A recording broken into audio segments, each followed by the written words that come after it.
ஸ்ரீகுருப்போ நம. வாக்கர்த்தா பிவசம்ருக்தௌ வாக்கர்த்தா பதிபக்தயே ஜெகதப்பிதரௌ வந்தே பார்வதி பரமேஸ்வரௌ. எல்லாம் வல்ல அம்மையப்பனாக விளங்கக்கூடிய மீனாட்சி அம்பிகா சமேத சுந்தரேஸ்வர பெருமானுடைய திருவடிகளை வணங்கி எல்லா உயிர்களும் எல்லாரும் நல்லா இருக்கட்டும். வாராகியின் நல்லாசிகள். உலகம் முழுவதும் வாழக்கூடிய நெக்ஸ்ட் ஜென் நேயர்கள் அனைவருக்கும் உங்கள் தாம்பரம் வாராகி ஈசனேசன் சுவாமியுடைய நல்லாசிகள், வாழ்த்துக்கள். ஜெய் வாராகி. இந்த பிறந்திருக்கக்கூடிய 2026 ஜாதக கர்மா, இந்த 26 ஜொலிக்க போகக்கூடிய ராசிகள், அப்படி இல்லைன்னா கர்ம வினைகளின்படி 6 வயசுலேருந்து 60 வயசு வரையிலும், அப்போது மாணவ செல்வங்களாக இருந்தாலும் உங்களுடைய வாழ்க்கை எப்படி இருக்க போகுது, ஒவ்வொருத்தருக்கும் இந்த 2026 உங்களுடைய வாழ்க்கை எப்படி இருக்க போகுது, என்னெல்லாம் வாழ்க்கையில் நடக்க போகுது. ஏன்னா வாழ்க்கைன்னு சொல்லிட்டாலே இந்த பூமியில் ஒரு உயிர் பிறக்குது அப்படின்னு சொன்னாலே அது கர்ம வினைகளை அனுபவிப்பதற்காக போன ஜென்மா அல்லது புனர்ஜென்மா ஜென்மாந்தரத்தில் அந்த உயிர் செய்த கர்ம வினைகளை அனுபவிக்கிறதுக்கு தான் இந்த பூமியில், அது புல் பூண்டு பூச்சியிலிருந்து சின்ன எறும்பாக இருந்தாலும் சரிதான், சிங்கமாக இருந்தாலும் யானையாக இருந்தாலும் ஆடு மாடுகளாக இருந்தாலும் மனிதர்களாக இருந்தாலும் தெய்வமே இருந்தாலும் இந்த பூமியில் பிறக்கிறாங்கன்னா அவங்க அந்த கர்ம வினையை அனுபவிக்க போகிறாங்கன்னு அர்த்தம். அப்போ மாதம் மாதம் இந்த ராசி நேயர்களே அந்த ராசி நேயர்களே அப்படின்னு சொல்கிறத விட இந்த வருஷத்தில் சின்ன குழந்தையிலிருந்து வயோதிக பருவம் வரை இந்த வருஷம் உங்களுக்கு என்ன நடக்க போகுது, எப்படி வாழ்க்கை எப்படி இருக்க போகுது, இந்த கர்ம வினை எப்படி வேலை செய்யும். அதுக்கு காரணம் 3 பெயர்ச்சிகள்: ராகு கேது பெயர்ச்சி, குரு பெயர்ச்சி, சனி பெயர்ச்சி.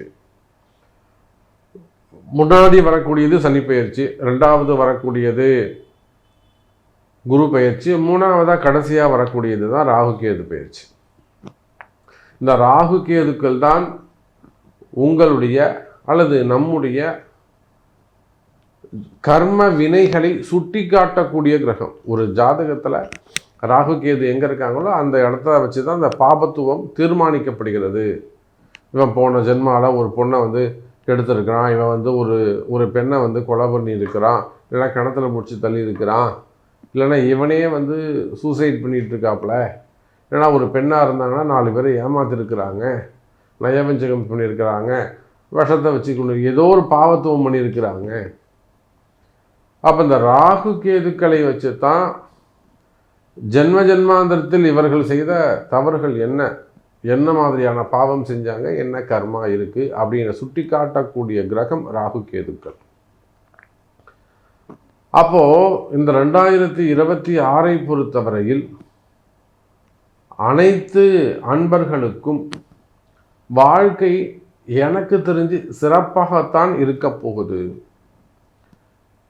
கண்டிப்பாக பணங்காசு வருமானம் அதிகரிக்கக்கூடிய அற்புதமான வாய்ப்பு. எப்பையெல்லாம் இந்த சனியும் குருவும் சந்திச்சுக்கிறாங்களோ அப்பையெல்லாம் பார்த்தீங்கன்னாக்கா பண வருமானம் தன வருமானம் அதிகமானதாக இருக்கும். டாலருக்கு நிகரான மதிப்பு பொருளாதாரம் அதிகமாக அதிகரிக்கும். இந்திய ரூபாயின் மதிப்பு அதிகரிக்கும்.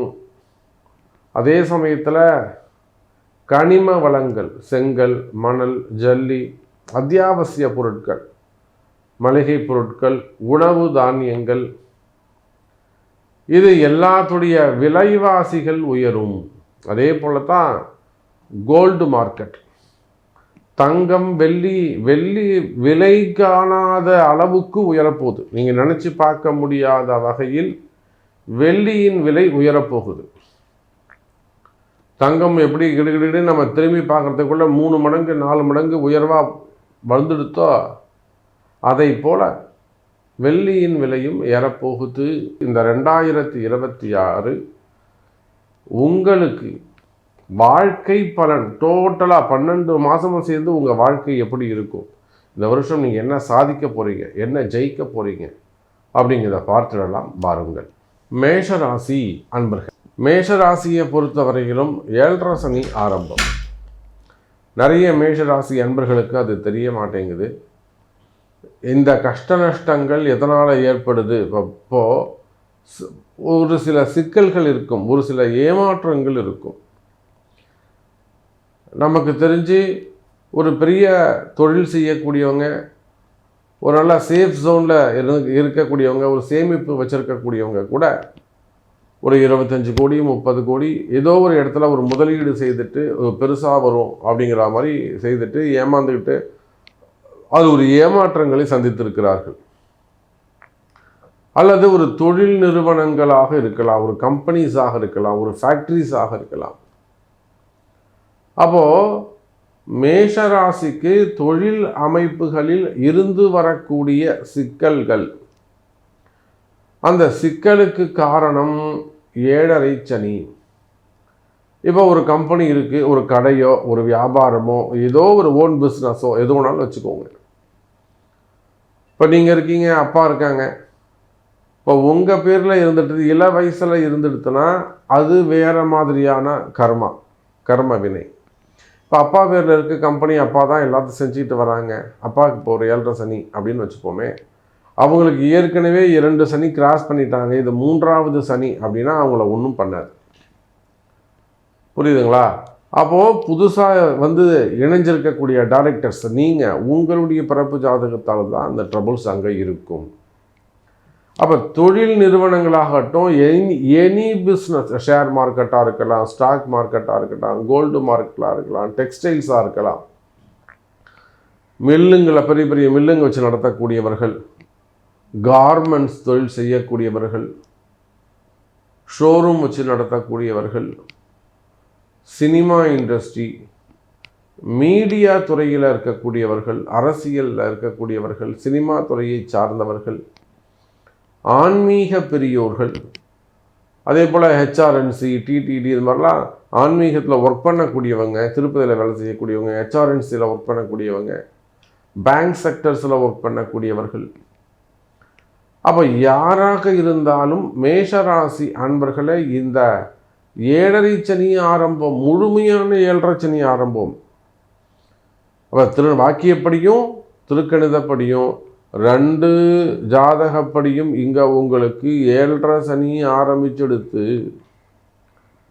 அப்போ எனக்கு ஏன் இந்த கஷ்டம் வருது தெரியலையே, எனக்கு திடீர்னு இப்படி ஆயிடுத்துங்க சாமி, 48 வயசாகுது, 46 வயசாகுது, திடீர்னு வேலை போயிடுச்சு, திரும்பவும் தேடுறேன், வேலை கிடைக்கலன்னா இதுதான் காரணம், 7.5 சனி தான் காரணம். அப்போ நீங்கள் அதுக்கு தான் பரிகாரம் பண்ணணும் உங்கள் ஜாதகத்தை பார்த்து. அப்போ இப்போ சனி தோஷம்னு ஒன்று எல்லாரும் திருநள்ளாறு போயிடக்கூடாது. இப்போ சனி பகவான் எங்கே இருக்காருன்னு பார்க்கணும் உங்கள் ஜாதகத்துக்கு. சார், இதெல்லாம் தான் ஜோதிட ரகசியம். அப்போ இப்போ சனி பகவான் எங்கே இருக்காரு? As per your birth chart. உதாரணத்துக்கு நீங்கள் ஒரு சேலத்தில் இருக்கிறீங்க, இல்லை திருப்பூர் மாவட்டத்தில் இருக்கிறீங்க, அப்போ நீங்கள் ஒரு மேஷ ராசியாக இருக்கிறீங்க, அப்போ நீங்கள் போக வேண்டிய இடம் குச்சனூர். அப்போ இது போல் ஒரு திசைக்கும் ஒரு மண்டலத்திற்கும், ராசி மண்டலத்திற்கும் சனி பகவான் எங்கே இருக்காருன்னு நம்ம டிசைட் பண்ணணும், அதை கண்டுபிடிக்கணும். அதை கண்டுபிடிச்சி அந்த இடத்துக்கு நீங்கள் போகும்போது தான் அவங்களுடைய அந்த பாவத்துவம் விலகும், குறையும். அப்போ மேஷ ராசி என்பர்களே, தொழில் அமைப்புகள் சிறப்பானதாக இருக்கும். தொழிலில் ஏற்பட்ட பாவத்துவங்கள், கர்ம வினைகளால் வந்த கஷ்டங்கள் விலகும். குறிப்பாக ஒரு சில மேஷராசி அன்பர்களுக்கு மறைமுகமான தோஷம், இன்டைரக்ட், கண்டுபிடிக்க முடியாத சில விஷயங்கள், செய்வினை கோளாறுகள், பூமி தோஷங்கள், இடதோஷங்கள், அது குடியிருக்கிற வீடு சரியில்லாமல் இருக்கலாம், நிலவளங்களாக இருக்கலாம், பூமி சரியில்லாமல் இருக்கலாம், பூமி தோஷமாக இருக்கலாம், ஃபேக்ட்ரிஸாக இருக்கலாம், கம்பெனிஸாக இருக்கலாம், இண்டஸ்ட்ரியாக இருக்கலாம், அப்போ வாடகை இருக்கக்கூடிய இடங்களாக இருக்கலாம், ஆஃபீஸாக இருக்கலாம். இடமாற்றங்கள் தேவைப்படுதுன்னு அர்த்தம். அப்போ இடதோஷங்கள், பூமி தோஷங்கள், செய்வினை கோளாறுகள், மந்திர மாந்திரீக தோஷங்கள் இருக்குமே. ஆனால் அதெல்லாம் கூட இந்த வருஷம் உங்களுக்கு ஒரு நல்ல குரு மூலமா அதெல்லாம் அந்த தோஷங்கள் எல்லாம் கண்டுபிடிக்கப்பட்டு விலகக்கூடிய வருடம். அப்போ இடதோஷங்கள் விலகும், செய்வினை கோளாறுகள் விலகும். மீனா தொடர்ந்து இருந்து வரக்கூடிய அந்த கடன் சுமைகள், கடன் பிரச்சனைகள் அல்லது மோசடி வழக்குகள், வீண் கலகம், உங்களை பற்றி ஒரு அவதூறு பேசியிருப்பது, உங்கள் நேமை ஸ்பாயில் பண்ணுறது, உங்கள் நேமை, உங்கள் இமேஜை டேமேஜ் பண்ணுறது, இந்த மாதிரியான ஒரு சில கஷ்ட நஷ்டங்கள் இருக்குமே. ஆனால் அவையெல்லாம் கூட இந்த 2026 விலகி நீங்கள் ஜெயிச்சு காட்டுவீங்க. இவன் ரொம்ப மேஷக ராசி, இவர் ரொம்ப நல்லவர், பாவம் பொய் சொல்லிட்டான்பா இவனை பற்றி அப்படின்னு உங்கள் வேலை ஒரு நல்ல அனுதாபம், பரிதாபம், ஜெயிக்கக்கூடிய வாய்ப்புகள் ஏற்படும். குலதெய்வத்தின் அருளாசிகள் உண்டு, தெய்வ சக்தி உங்களுக்கு அதிகரிக்கும்.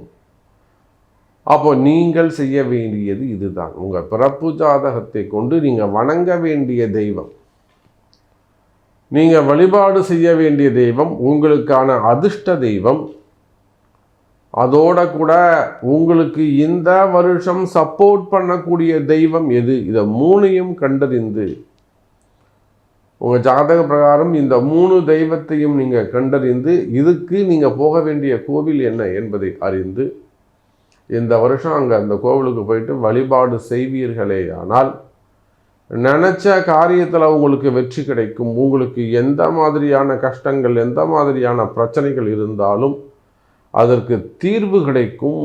மேஷராசி அன்பர்களே.